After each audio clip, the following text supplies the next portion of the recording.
இஸ்லாமிய வரலாற்றில் மிகவும் புனிதமான மற்றும் மர்மங்கள் நிறைந்த ஒரு பெட்டியை பற்றி உங்களுக்கு தெரியுமா? அதுதான் தாபூத் சக்கீனா எனப்படும் அமைதி பெட்டி. இதை பற்றி குர்ஆன் சொல்லும் வரலாறு என்ன? இந்த பெட்டி எப்படி உருவானது? இதில் அப்படி என்னென்ன அதிசயங்கள் இருந்தன?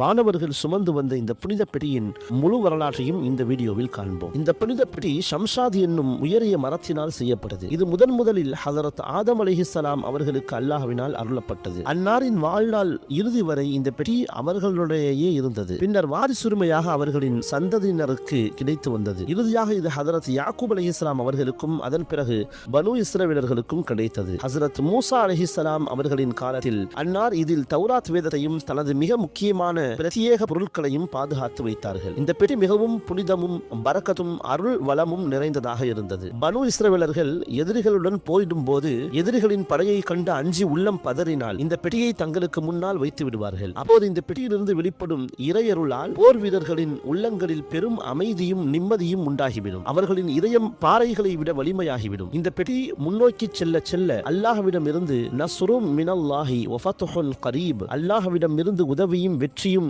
என்ற நற்செய்தி இறங்கி அவர்களுக்கு தெளிவான வெற்றி கிடைக்கும். அது மட்டுமல்ல, பனு இஸ்ரவேலர்களிடையே ஏதேனும் கருத்து வேறுபாடு ஏற்பட்டால் அவர்கள் இந்த பெட்டியிடமே தீர்ப்பு கேட்பார்கள். பெட்டியிலிருந்து தீர்ப்புக்கான குரலும் வெற்றியின் நற்செய்தியும் கேட்கப்படும். துன்பங்கள், கஷ்டங்கள் மற்றும் தொற்று நோய்களின் ஆபத்துகள் வரும்போது இந்த பெட்டியை முன்னால் வைத்து பிரார்த்தனை செய்வார்கள். அப்போது அவர்களின் துஆக்கள், பிரார்த்தனைகள் உடனே ஏற்றுக்கொள்ளப்படும். காலப்போக்கில் பனு இஸ்ரவேலர்கள் வரம்பு மீறி பாவங்களில் மூழ்கத் தொடங்கினர். இறைவனுக்கு மாறு செய்ததால் அவர்களின் மீதான இறைவனின் கோபம் இறங்கியது. அமாலிகா கூட்டத்தைச் சேர்ந்த நிராகரிப்பாளர்கள் அவர்கள் மீது தாக்குதல் நடத்தி அவர்களின் ஊர்களை சூறையாடி இந்த புனித பெட்டியையும் தூக்கிச் சென்றனர். அவர்கள் அந்த பெட்டியை அவமதிக்கும் விதமாக ஒரு குப்பை மேட்டில் எரிந்தனர். ஆனால் இந்த பெரும் பாவத்தின் விளைவாக அமாலிகா கூட்டத்தினர் கடும் நோய்களிலும் துன்பங்களிலும் சிக்கினர். அமாலிகா கூட்டத்தினர் தங்களுக்கு ஏற்பட்ட அழிவு இந்த பெட்டியை அவமதித்ததால் தான் என்பதை உணர்ந்தனர். எனவே அவர்கள் அந்த பெட்டியை ஒரு மாட்டு வண்டியில் ஏற்றி அனுப்பி வைத்தனர். அப்போது அல்லாஹ் 4 வானவர்களை, மலக்குகளை நியமித்தான். அவர்கள் அந்த புனித பெட்டியை தாங்கி வந்து ஹதரத் ஷம்பீல் அலைஹிஸ்ஸலாம் அவர்களின் சமூகத்திற்கு கொண்டு வந்து சேர்த்தனர். தாலூத்தை மன்னராக ஏற்க மறுத்த பனு இஸ்ரவேலர்கள் இந்த பெட்டி திரும்ப வந்ததை கண்டு அவரது ஆட்சியை மனப்பூர்வமாக ஏற்றுக்கொண்டனர். அப்படி இந்த பெட்டிக்குள் என்னென்ன இருந்தது தெரியுமா? ஹதரத் மூசா அலைஹிஸ்ஸலாம் அவர்களின் கைத்தடி, ஹதரத் மூசா அலைஹிஸ்ஸலாம் அவர்களின் புனித பாதணிகள், அதாவது செப்பல்கள், ஹதரத் ஹாரூன் அலைஹிஸ்ஸலாம் அவர்களின் புனித தலைப்பாகை, ஹதரத் சுலைமான் அலைஹிஸ்ஸலாம் அவர்களின் மோதிரம், தௌராத் வேதத்தின் பலகை துண்டுகள், சிறிதளவு மண்ணு சல்வா